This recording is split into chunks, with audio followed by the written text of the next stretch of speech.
எங்கள் தேசம் ஓர் இனத்தின் பெருங்கனவு. 100 நாட்களாக இந்த உடலை வாங்காமல் அங்கே பெற்றோர்கள் போராடி கொண்டிருக்கிறார்கள். ஆனால் இன்று வரை இந்த ஆளும் வர்க்கம், இந்த அதிகார வர்க்கம் அநீதி இழைத்துக் கொண்டிருக்கிறது. நான் பாலத்திலிருந்து விழவில்லை, என்னை காவலர்கள் இப்படி அடித்து என் காலை உடைத்தார்கள் என்று மேஜிஸ்ட்ரேட்டிடம் அவர் வாக்குமூலம் கொடுத்திருக்கிறார். அவர் வாக்குமூலத்திலே அவர் சொல்லியிருக்கிறார், இந்த சாதி பெயரை சொல்லி என்னை அடித்தார்கள், நீ ஆதிக்க சாதி பெயர் அடிப்பியா அப்படின்னு சொல்லி அடிச்சிருக்காங்க. 100 நாட்கள் ஆன பிறகும் சிபிசிஐடி இன்று வரை எந்த குற்றவாளியுடைய பெயரையும் எஃப்ஐஆரில் சேர்க்கவில்லை. மானாமதுரையை சேர்ந்த ஆகாஷ் டெலிசன் என்கிற ஒரு இளைஞரை போலீஸ் கொட்டடியில் அடித்து கொலை செய்திருக்கிறார்கள். கடந்த மார்ச் 8ஆம் தேதி அவர் படுகொலை செய்யப்பட்டிருக்கிறார். இன்று 15ஆம் தேதி, இன்றோடு சேர்த்து 100 நாட்கள் கடந்துவிட்டன.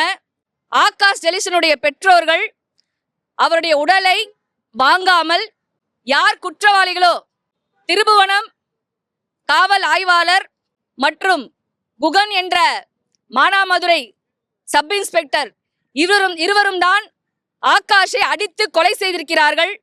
இருவரையும் கைது செய்யாமல் தன்னுடைய குழந்தையுடைய உடலை வாங்க மாட்டேன் என்று அந்த தாய் போராடி கொண்டிருக்கிறார். கடந்த மார்ச் மாதம் 6ஆம் தேதி ஆகாஷ் கைது செய்யப்படுகிறார். பெற்றோருக்கு தெரிவிக்கவில்லை. அவரை அங்க காட்டுப்பகுதியில் அழைத்து சென்று காலில் மேற்பகுதியிலும் கீழ்ப்பகுதியிலும் கல்லை வைத்து ஈர கோணியை மேல போட்டு இரும்பு கம்பியால் அடித்து அவர் காலை உடைக்கிறார்கள். காலில் பிராக்சர் ஆகி கடுமையான இரத்த போக்கு ஏற்பட்டிருக்கிறது. அவர் நெஞ்சிலும் மார்பிலும் மிகப்பெரிய காயங்கள் இருக்கிறது. ஆனால் போலீஸ் அவர் பாலத்திலிருந்து கீழே விழுந்து விட்டார் என்ற பச்சை பொய்யை கட்டவிழ்த்து விடுகிறார்கள். அவர் மருத்துவமனைக்கு சென்ற பிறகுதான் குடும்பத்திற்கு தெரிவிக்கப்படுகிறது. மேஜிஸ்ட்ரேட் முன்பு அவர் வாக்குமூலம் கொடுத்திருக்கிறார். நான் பாலத்திலிருந்து விழவில்லை, என்னை காவலர்கள் இப்படி அடித்து என் காலை உடைத்தார்கள் என்று மேஜிஸ்ட்ரேட்டிடம் அவர் வாக்குமூலம் கொடுத்திருக்கிறார். அதன் பிறகுதான் இந்த உண்மை வெளிவருகிறது. இந்த திரிபுவனம் காவல் ஆய்வாளரும் குகனும் சேர்ந்து மொத்தம் 16 பேர் சிறப்பு படை அமைத்து அவரை காட்டுக்குள் விட்டு அடித்து இப்படி கொலை செய்திருக்கிறார்கள். அங்க மக்கள் 5 நாட்களாக சாலையை மறித்து போராடிய பிறகு மதுரை உயர்நீதிமன்றம் சிபிசிஐடிக்கு இந்த வழக்கை மாற்றியது. இதை SC/ST ஆக்டில் போட வேண்டும், கொலை வழக்காக பதிவு செய்ய வேண்டும் என்று மதுரை உயர்நீதிமன்றம் டைரக்ஷன் கொடுத்திருக்கு. 100 நாட்கள் ஆன பிறகும் சிபிசிஐடி இன்று வரை எந்த குற்றவாளியுடைய பெயரையும் எஃப்ஐஆரில் சேர்க்கவில்லை, சார்ஜ் ஷீட் கொடுக்கவில்லை. கடந்த ஒரு 4 நாட்களுக்கு முன்பு ஆகாஷ் டெலிசனுடைய பெற்றோர்கள் இங்கே இதே டிஜிபி அலுவலகத்துக்கு வந்தார்கள், மனு கொடுத்தார்கள். ரோட்டிலே ஒரு நாய் அடிபட்டு செத்தால் கூட கேட்பதற்கு ப்ளூ கிராஸ் போன்ற அமைப்புகள் இருக்கிறது. என் பையன் என்ன தப்பு பண்ணா அப்படின்னு சொல்லி இந்த தாய் கதறாங்க. பிஎஸ்சி கம்ப்யூட்டர் சயின்ஸ் படிச்ச ஆகாஷ் அடுத்து லா படிக்கிறதுக்காக அப்ளை பண்றதுக்காக இருந்தாரு. அவர் வீட்டில் அவருக்கு ஒரே தங்கை, அவர் காலேஜ் படிச்சுட்டு இருக்காங்க. இந்த 100 நாட்களாக அவர்கள் வீட்டில் இன்னும் சமைக்கவில்லை. நமக்கு தெரியும், 100 நாட்களாக இந்த உடலை வாங்காமல் அங்கே பெற்றோர்கள் போராடி கொண்டிருக்கிறார்கள். பல்வேறு அமைப்புகள், மக்கள் அதிகார கழகம் போன்ற பல்வேறு அமைப்புகள் அங்கே அந்த பெற்றோரோடு நின்று தெருவில் போராடிட்டு இருக்காங்க. ஆனால் இன்று வரை இந்த ஆளும் வர்க்கம், இந்த அதிகார வர்க்கம், அவர் தேவேந்திர குல வேளாளர் என்ற சமூகத்தை சேர்ந்தவர் என்பதனால் அநீதி இழைத்துக் கொண்டிருக்கிறது. அவர் வாக்குமூலத்திலே அவர் சொல்லியிருக்கிறார், இந்த சாதி பெயரை சொல்லி என்னை அடித்தார்கள், நீ ஆதிக்க சாதி பெயர் அடிப்பியா அப்படின்னு சொல்லி அடிச்சிருக்காங்க.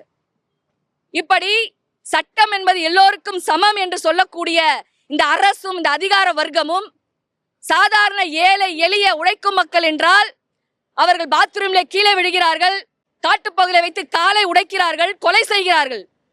ஆனால் பணக்காரர்களும் ஆதிக்க சாதியும் ஜாலியாக கொலை செய்துவிட்டு ஜாமீன்ல வெளியே வந்துடுறாங்க. இவர்களெல்லாம் பெரிய குற்றங்கள் செய்தவர்கள் அல்ல. நியூஸ் மினிட்ல 4 வருடத்தில் 27 இந்த மாதிரி கொட்டடி கொலைகளை ஆய்வு செய்து ஒரு கட்டுரை வெளியிட்டிருக்கிறார்கள். அதில் அவர்கள் சொல்வது என்ன? ஏழை எளிய சாதாரண பட்டியலின தலித் SC ST மக்கள் தான் அதிகமாக பாதிக்கப்படுகிறார்கள். குறிப்பாக 40% SC/ST வகுப்பை சேர்ந்த மக்கள் தான் பாதிக்கப்படுகிறார்கள் என்று சொல்கிறார்கள். இந்த 27 பேர்ல யாரும் பெரிய கொலை குத்தெல்லாம் செய்யல, சாதா மைக்க நிறுத்தல, நண்பர்களோட சண்டை. இப்ப ஆகாஷ்க்கு மட்டும் என்ன, நண்பர்களோடு சண்டை என்றுதான் அழைத்து செல்லப்பட்டார். உழைக்கும் மக்களே, அவர் செய்த குற்றம் என்ன? அவர் அடித்து கொலை செய்ய வேண்டிய அவசியம் என்ன? இந்த அரசு CBCID 100 நாட்கள் ஆகியும் யார் மீதும் இன்னும் FIR போடலன்னு சொன்னா நமக்கு இந்த காவல்துறையை இவர்கள் காப்பாற்றுகிறார்கள் என்ற சந்தேகத்தை கிளப்புகிறது.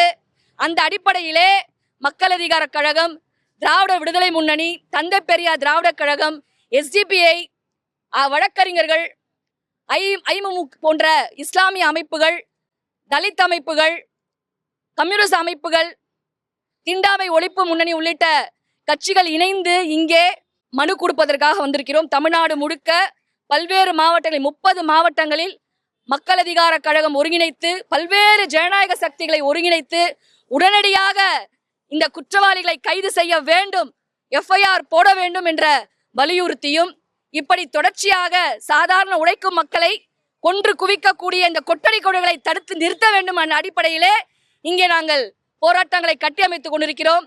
ஆகாஷுக்கு நீதி கிடைக்கும் வரை இந்த போராட்டம் தொடரும் என்று அறிவித்துக் கொள்கிறோம்.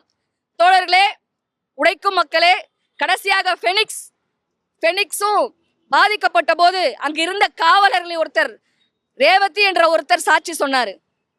மடப்புறம் அஜித்குமார் படுகொலை செய்யப்பட்ட போது கிட்டத்தட்ட அஜித்குமாரை 17 இடங்களில் கொண்டு போய் வைத்து இந்த சிறப்பு படை அடித்து அவரை கொலை செய்தது. அதை பல்வேறு காட்சிகள் மூலியமாக வீடியோ எடுத்து வெளியே வந்துச்சு. சமூக ஊடகங்களில் மக்கள் கண்கூடாக பார்த்தாங்க. இது போல இந்த மாதிரி ஒரு கொட்டடை கொலை நடக்கக்கூடாது, தமிழ்நாடே கொந்தளித்தது, போராடியது. ஆனால் மீண்டும் மீண்டும் இப்படிப்பட்ட கொட்டடை கொலைகளை இந்த அரசு செய்து கொண்டிருக்கிறது. தடுக்க வேண்டிய கடமை நம்ம எல்லாருக்கும் இருக்கு. ஏதோ அது யாருக்கும் நமக்கெல்லாம் நடக்காது அப்பெல்லாம் கிடையாது. இவங்களாம் பெரிய குற்றம் செய்தவர்களாம் அல்ல, சாதாரண சின்ன சின்ன பெட்டி கேஸ் தான். அதற்கு அழைத்து சென்று அடித்து கொலை செய்கிறார்கள் என்றால் இது நாளைக்கு உங்களுக்கும் நடக்கும். இதை தட்டி கேட்க வேண்டாம், இதில் யார் வேணாலும் பாதிக்கப்படுவோம் என்பதை தெரிவித்துக் கொள்கிறோம். இதை எதிர்த்து போராட வேண்டியது தமிழ்நாட்டில் இருக்கக்கூடிய ஒவ்வொருத்தருடைய கடமை என்று தெரிவித்துக் கொள்கிறோம். இங்க இருக்கக்கூடிய பல்வேறு ஜனநாயக சக்திகள் இணைந்து இதை வலியுறுத்தி இப்போ மனு கொடுக்க போறோம். தமிழ்நாடு முழுக்க 30 மாவட்டங்கள்ல இதை கண்டித்தும் உடனடியாக நடவடிக்கை எடுக்க வேண்டும் என்பதை வலியுறுத்தியும் இங்க போராட்டத்தை, இந்த மனு கொடுக்கிற போராட்டத்தை முன்னெடுத்திருக்கோம்.